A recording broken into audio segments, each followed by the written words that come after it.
Well, welcome to Deeply Rooted Botanical Medicine with me, your host, Stephanie Georgieff. I'm also the instructor for the online class called The Living Pharmacy, From Seed to Body to Soul. This is a very comprehensive, deep dig into the heart of clinical herbalism. And I have several other courses for those who don't want to dive deeply, but that's who I am. And you are listening to our regular weekly way to start the week. This is Materia Medica Mondays, and we, during this wonderful month of August in the year of whoever you think the year is, 2026, we are looking at botanical medicine for Botanical First Aid.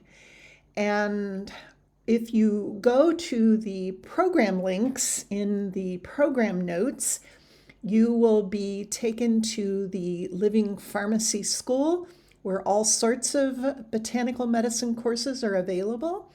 And during the month of August, as we are basically having a series on first aid, the Botanical Medicine First Aid course will be on sale this month only at 50% off. So you can get a coupon for that. And the price is only good through the month of August, then it will return to its regularly scheduled price, which will double at the end of August and begin with the new price on September 1st. So if you would like to learn everything about basic first aid and how to utilize botanical medicine for that, this is your course. So I highly recommend doing it. I think it's a really awesome course. I wish I could have taken this when I was learning botanical medicine, but I had a lot of fun compiling everything, and it's very accessible, and you will use all of this stuff, I think, for the rest of your life. So for this week's Materia Medica Mondays, we will be exploring an herb, for me, that is a must-have in every herbal medicine cabinet, especially for first aid. And I can't really tell you how it works.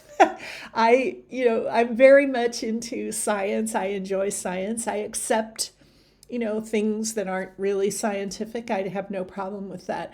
But this herb, this plant, I cannot tell you how it works. I just know that it works.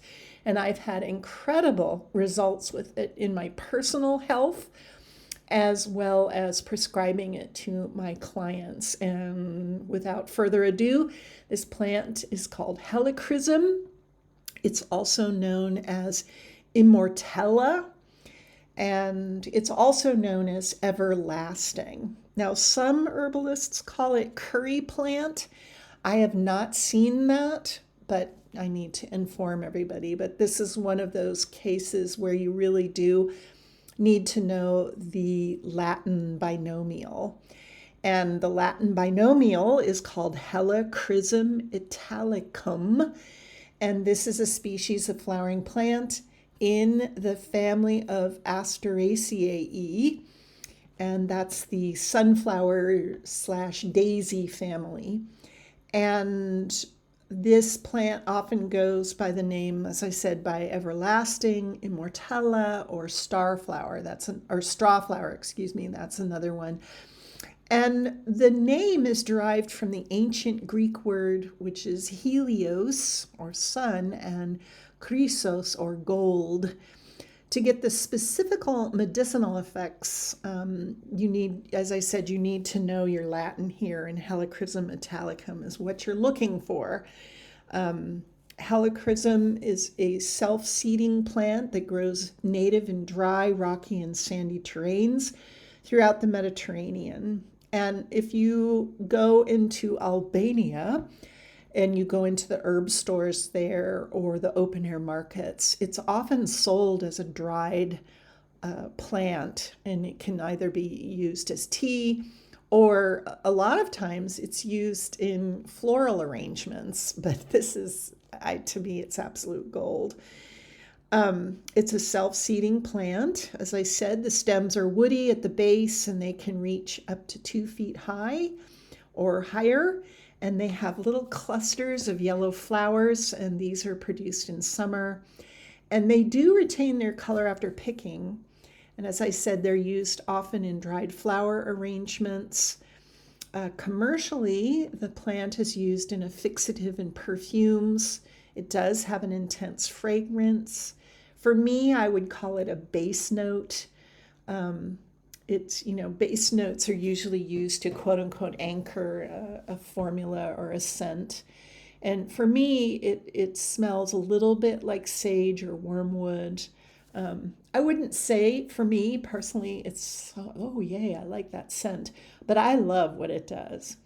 Now, Helichrysum has antimicrobial properties. It also has anti-inflammatory, antiviral properties. It's an antifungal, a nervine, and a vulnerary.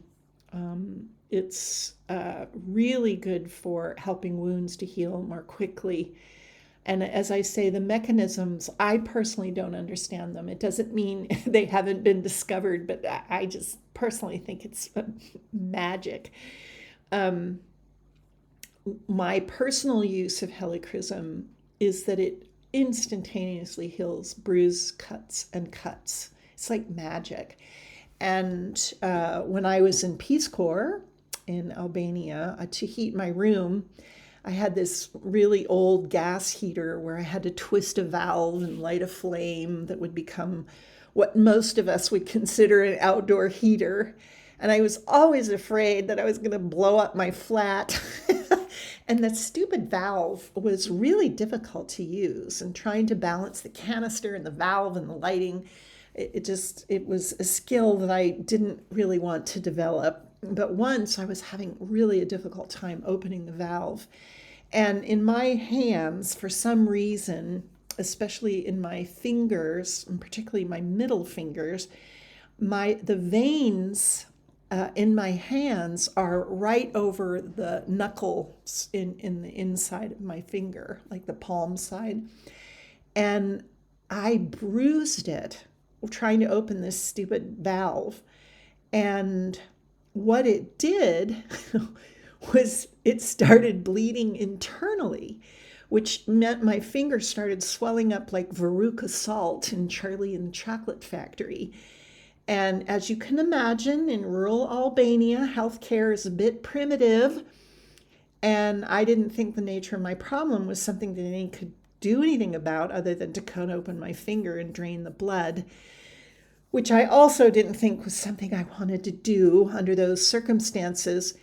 And I was freaking out watching my finger swell up. And I remembered that I had a bottle of Helichrysum oil in my personal belongings because I practice what I preached. And I basically dabbed this, and it was pure Helichrysum oil. It's very expensive. So I dabbed it all over my swollen purple finger. And I am not kidding you. It immediately stopped swelling. It started to shrink. And the next day, there was no trace of that injury. No bruising, no nothing. And I tend to squish this vein frequently because of its location. Even when I try to not do it, I always, for some reason, squish this dang thing, which means I'm always injuring myself like that, which means I keep Helichrysum oil on my body at all times. And that's my whip out remedy. And it means that I can continue using my fingers and all sorts of good things. But it's really wonderful to have. You can find it in all sorts of different forms. You can get it, as an essential oil, as a roll-on, as a diluted oil. But I always have at least a 10% dilution it's usually diluted in jojoba oil in my essential oil kit. And I rub this on my bruises because I'm always banging into things. And these bruises disappear in a few days. And it doesn't go through the coloration thing, they disappear. Helichrysum is also good for emotional issues. It helps some people sleep, it reduces anxiety and grief. And you can put it on certain acupuncture points for stress and anxiety, and it really works.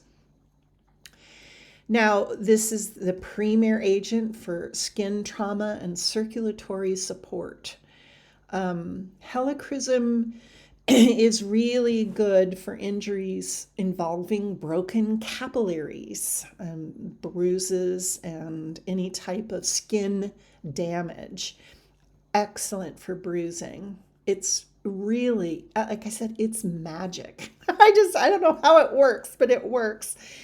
And it really accelerates the reabsorption of blood trapped under the skin, which my Veruca Salt middle finger looked like.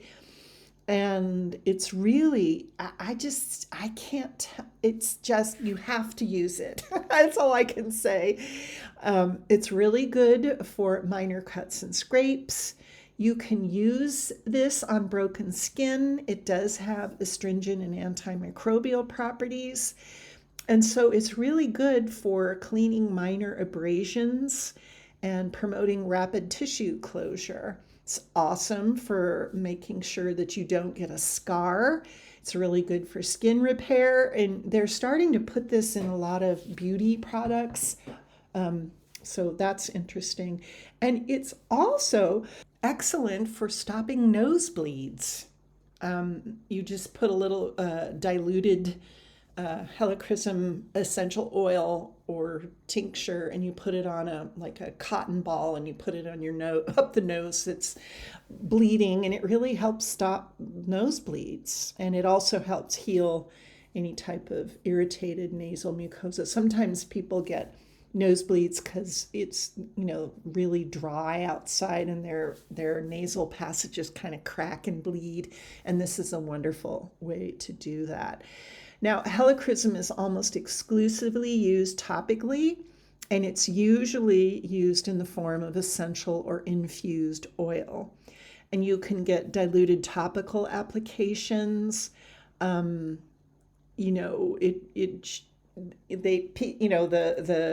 the powers that be said you shouldn't use it directly on your skin. I've had okay use. The only downside of that is the bottle is if you get pure essential oil and not anything diluted, you can spend anywhere from $80 to $100 for a small bottle. So it's up to you. I've had fine with, at least with adults, I can say that. Usually anywhere the concentration between 1% and 3% is good for general first aid, and up to 5% for acute bruising. They're usually sometimes you can get it in a 10% dilution.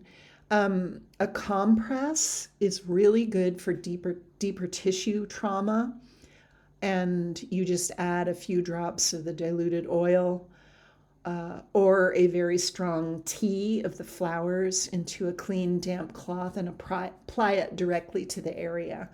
And this is really good for sustained contact and deeper penetration of the compounds. So it's really good for that. You can also directly apply the infused oil. It's gentler, it's accessible for most first aid kits. And it can be applied directly to scrapes or skin irritations. You can use the tea to clean the wound and then put the infused oil on it.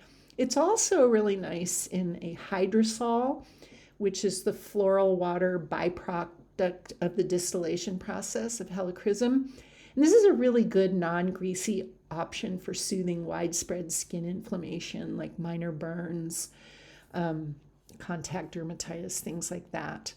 The Helichrysum is very complex, and it's really important to source high quality, authentic oils. And, the one that I have gotten is actually from Albania.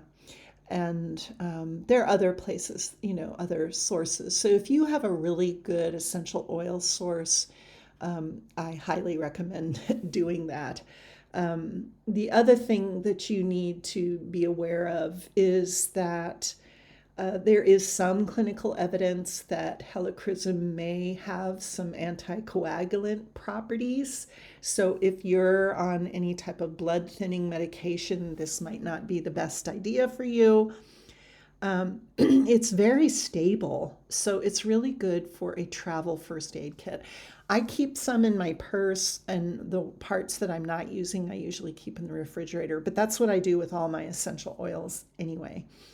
It doesn't go rancid easily, and it maintains its efficacy really well.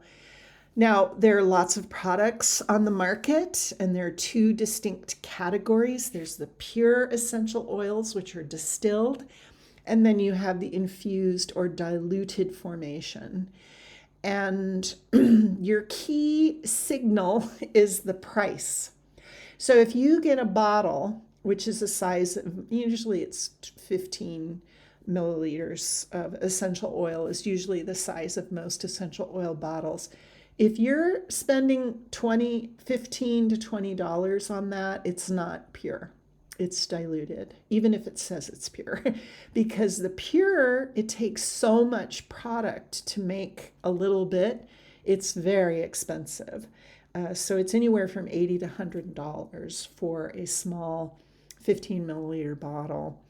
The pure essential oils are obtained through steam distillation from the flowering tops. It's highly concentrated, potent liquid. They always say don't use them neat. I did with my Veruca salt middle finger, and I'm still here to tell the story.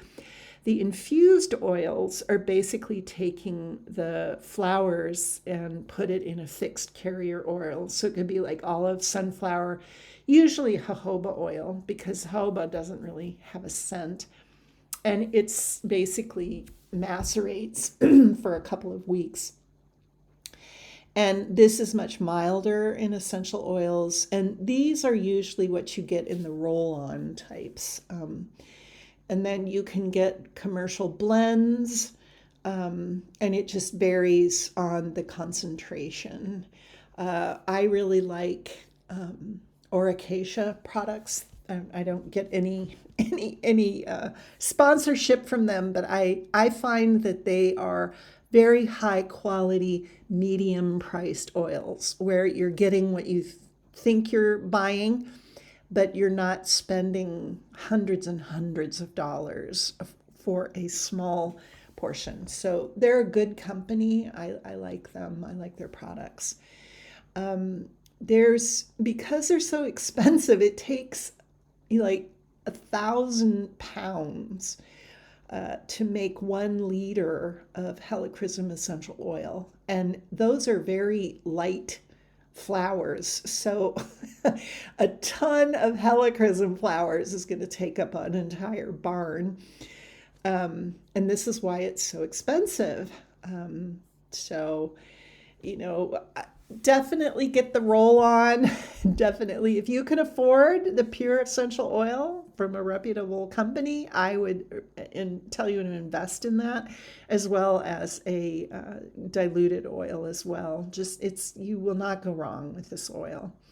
It's really, really, really amazing. So this is Stephanie Georgieff saying thanks again for spending your valuable time with me as we journey forward in our August series on botanical medicine for first aid. Make sure to check out the links in the program notes where you will be directed to the Living Pharmacy School. And once you're on the platform, there's all kinds of courses you can choose from. And one of them is Botanical First Aid, which will be on sale during the month of August. You'll get 50% off. And the price will go up immediately on September 1st. So until our next episode, be well.